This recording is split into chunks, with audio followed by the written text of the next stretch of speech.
Bien, estimados hermanos, hay noticias que nos impactan en este tiempo y realmente, además del problema de Hamas, además del problema de Rusia y Ucrania, además del problema de los migrantes que se quieren ir a Estados Unidos, aunque sea por el estrecho de Darién en Panamá, sufriendo toda una situación que increíblemente cuántas personas pasan por el Perú para Chile, para otro sitio, para encontrar algo mejor, ¿no? Cuántas personas más del Asia Menor hacia Europa, ¿para qué? Aunque sea con riesgo de ahogarse, pero escapar de una situación. ¿Por qué, hermanos? Esta realidad nos hace pensar, o debemos pensarla, cuál es la causa. Filosóficamente sabemos que no hay efecto sin causa, no hay efecto sin causa. Y está la guerra, las migraciones, los abusos y todo esto son efectos, ¿no? La huida de gente que se va a los Estados Unidos o sale de un sitio, tiene una causa. Veamos cuál es la causa, analicemos. Tal vez no podemos solucionar todo, pero sí reflexionar para lo que pueda suceder en relación a nosotros. Yo no puedo arreglar el problema de Ucrania y Rusia, ni tampoco el de Hamas y el de Israel, yo no puedo. Pero sí puedo arreglar el problema en mi casa, en mi familia, en mi vecindario. Sí puedo arreglarlo. Y si tengo alguna dificultad entre hermanos o entre vecinos o con otra persona aquí en el barrio, en mi distrito, también sí puedo arreglarlo. A eso voy. Hermanos, hay un tema bastante fuerte, además de esos grandes que hay en el mundo, que tal vez podríamos nosotros estudiarlo y ver si podemos hacer algo. Se nos dice aquí en las noticias, en actualidad, en el diario El Comercio, entiendo, ¿no?, de 26 de septiembre, 4 niñas se convierten en madres cada día en el Perú. 4 niñas. Y entonces, en 78 distritos hay menores de 10 a 14 años que tienen más de un hijo. Es decir, ya han sido madres ahí. Entonces, solo 3 de cada 10 violaciones sexuales a pequeñas son denunciadas y el 70% son perpetradas por un familiar. Hermanos, ¿qué sucede? ¿La causa cuál es? Tal vez no conocemos la santa ley de Dios. Por una parte, el respeto a la persona. Cada persona que ha sido concebida en el seno materno tiene su ADN, tiene sus derechos ya. No puedo yo atentar contra esos derechos. Toda persona humana tiene sus derechos. Ahora estamos diciendo que también los animales tienen derecho. Bueno, es asunto, diríamos, tal vez de una ampliación de nuestro deseo de fraternidad universal. Yo amo el sol, la luna, las estrellas, las plantas, los ríos, amo y respeto y cuido y no contamino. Es un respeto y todo eso. Yo cuido las plantas, los animales, los respeto, tengo afecto a las plantas y cuido plantas, flores y todo. ¿Por qué? Porque me gusta, tienen su perfume, porque me dan oxígeno, me mejoran el ambiente. A mí me hace bien, por eso lo hago bien. Por eso cuido los animales, cuido con mucha atención a los pollitos, los animales, porque me los voy a comer después. Un chanchito que está ahí, muy chiquito, jugando, comiendo, qué sé yo, pero después me lo como. Lo quiero para después comérmelo. Y bueno, un gato, ¿por qué? Porque viene y me arrulla, se mete a esto y entonces como que busca cariño o da cariño. Bueno, me da también una familia. Por eso lo quiero, pero en cuanto que me beneficia. Entonces, el animalito, como el niño, lo que busca es cariño, busca aceptación, protección. El niño, psicológicamente, hasta biológicamente, ama y se encariña con lo que ve.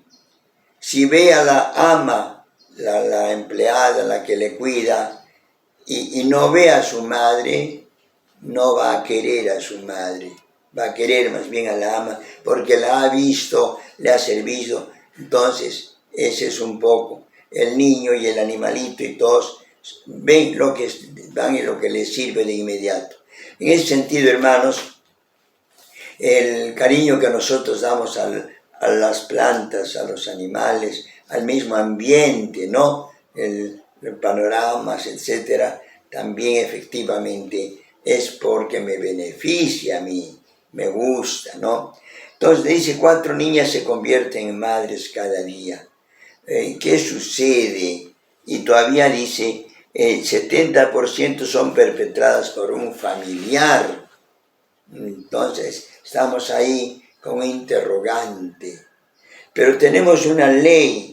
El 6.º mandamiento nos dice, no cometerás actos impuros. Y el familiar que hace un acto impuro con una niña, pues está mal, pues, aunque sea familiar, no por ser familiar va a abusar, a hacerle daño a la niña. Precisamente por ser familiar debe respetar. Por eso un hijo respeta a su madre. Entonces, y un hermano respeta a su hermana por ser, aunque es mujer. Algunas veces sí, un hermano abusa a su hermana, o bueno, la hermana está consciente, pero se han desorientado por ignorancia, podríamos decir. Pero tenemos una norma que hay que enseñar. El mandamiento nos dice, no cometerás actos impuros. Cuando Adán y Eva en el paraíso se oculta, Adán, Adán, le dice Dios, aquí estoy, Señor. ¿Por qué te has ocultado? Ay, porque me dio vergüenza, me vi desnudo. Ya tuvo vergüenza. Es decir, realmente viene, como diríamos, el sentido digamos, de pureza, de limpieza, de dignidad, es que uno se cubra las genitales, ¿no? Entonces es normal. En la selva se ponen los taparrabos que llamamos, ¿no? Simplemente los genitales, ¿no? Ya, en otros casos ya, pero es lo normal. Y nosotros hemos de tener esa norma.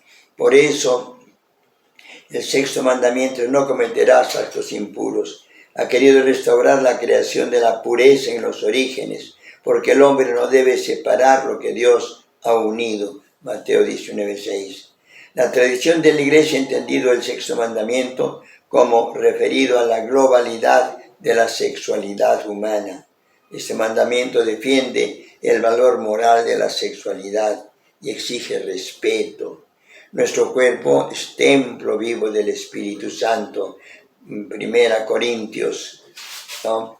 86, ¿no? Y también 15, 20. La conducta de un buen cristiano debe seguir la conducta de Cristo. El cuerpo ha sido creado por Dios con unos fines concretos: permanecer en la vida y transmitirla. Vivir la vida y transmitir la vida, el varón y la mujer.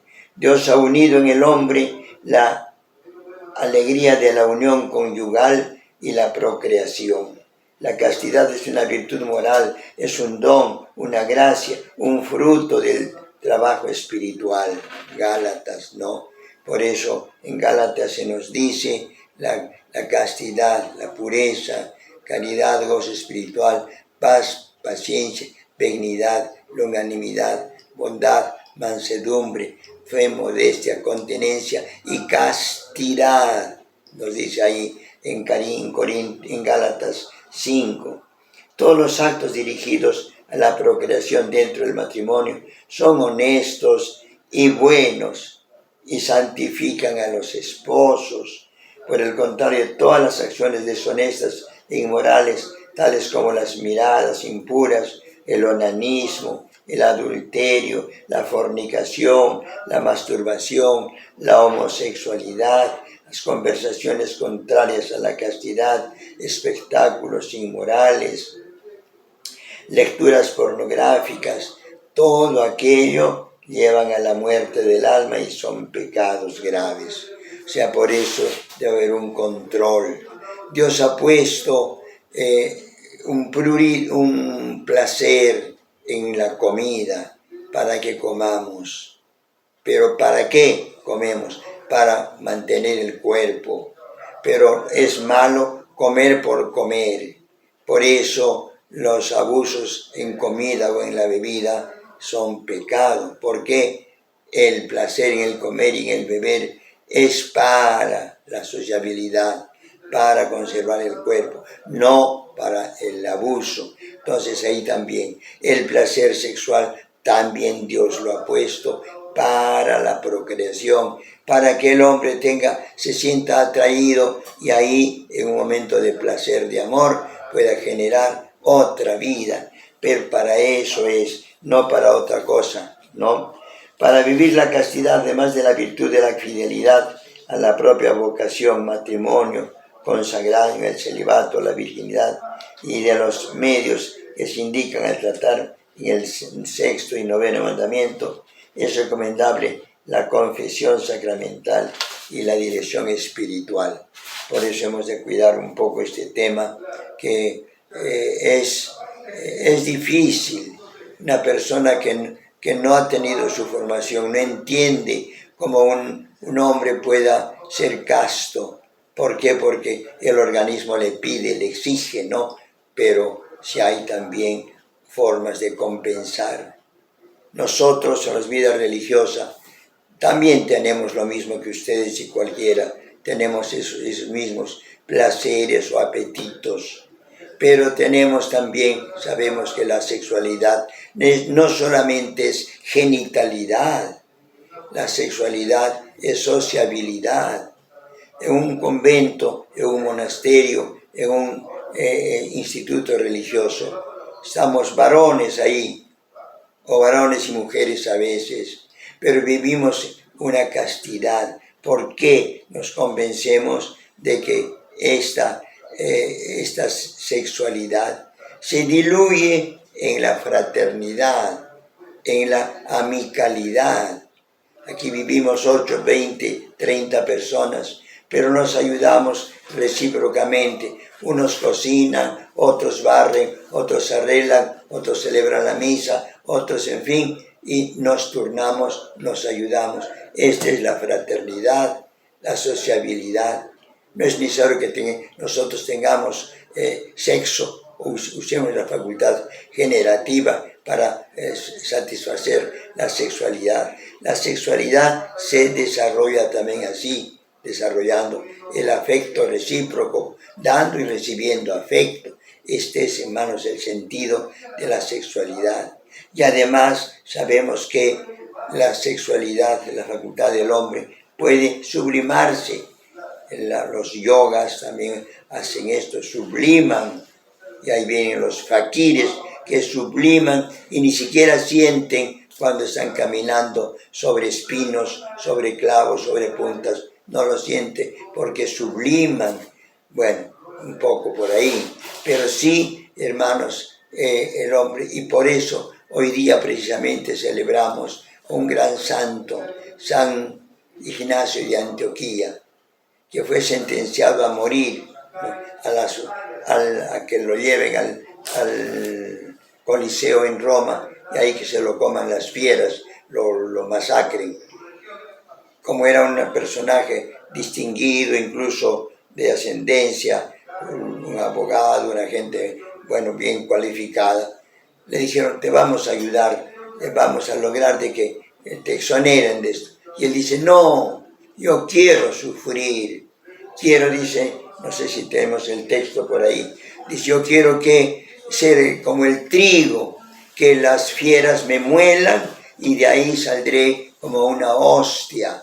Entonces, efectivamente, estos santos han querido sufrir, han querido aceptar esto y sublimando ese amor que uno tiene llegando al sufrimiento. Francisco de Asís dice, yo te amo, Dios mío, quiero sentir lo que tú sufriste en la cruz. Y por eso, hermanos, en la religión cristiana católica se valora mucho la penitencia, se valora mucho el sufrimiento, se valora mucho la disciplina, el ayuno. ¿Por qué? Se sufre, sí, pero sabemos que para hay un motivo, una razón. Esto es, hermanos, lo que nuestra sexualidad debe ser orientada.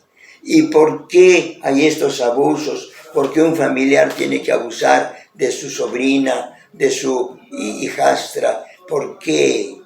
¿Por qué no tiene esa convicción? ¿O se ha olvidado? ¿O realmente no se ha tomado las precauciones? Entonces, si esa es una realidad y realmente es penoso, el embarazo infantil, una forma de violencia que el Estado no logra prevenir.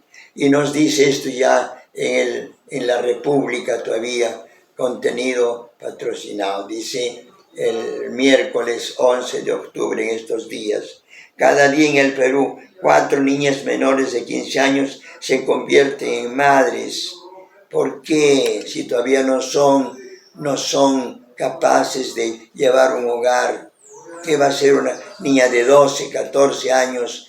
Está estudiando, tiene que estudiar. Y si tiene un hijo, tendrá que cuidar al hijo, etc. Y todo aquello no está bien. Entonces, que durante el año 2022, 1.625 niñas menores de 15 años se convirtieron en madres, porque ellas quisieron, no fueron violentadas. ¿Y a qué se debe, hermanos? Se debe, pienso que la causa está en falta de control, de conocimiento de este sexto mandamiento.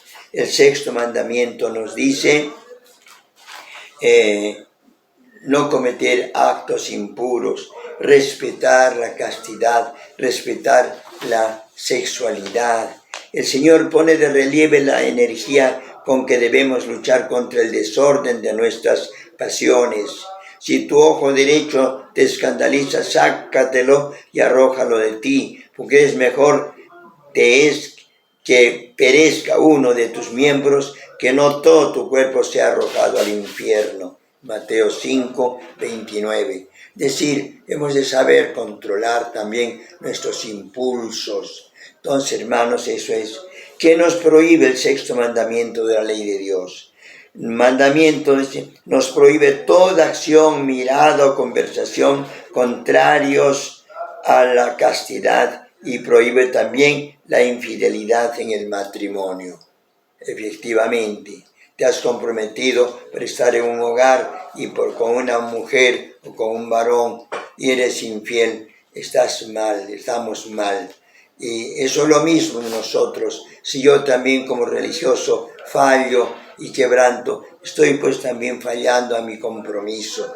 Nos hemos comprometido ante Dios, ante la sociedad. El matrimonio, unas bodas, decimos, con público, con alfombras, con reflectores, con música, unas grabaciones por televisión, que no sale, hasta publicaciones por periódico, sale, y después divorciándose. ¿Cómo pues? Hermanos, esa realidad es porque no tenemos conciencia del valor de la castidad, del cuidado de nuestra sexualidad, de nuestra vivencia. ¿Quién es el modelo para vivir la castidad? El modelo para vivir la castidad es Cristo, y todo bautizado es llamado a llevar una vida casta, cada uno según su estado de vida. Los casados son castos en su matrimonio, no fuera del matrimonio, ¿no? Entonces también son graves los pecados contra la pureza. Los pecados contra la pureza cometidos con pleno conocimiento y consentimiento son siempre graves, porque están contra este mandamiento: no cometerás actos impuros. Por eso, esto en la Biblia también se nos pone mucho, tener cuidado. Las relaciones fuera del matrimonio, decíamos, en el texto bíblico nos dice que cuando nosotros no vivimos correctamente, no falta pues ahí el desorden, que nos desbandamos, ¿no? Entonces,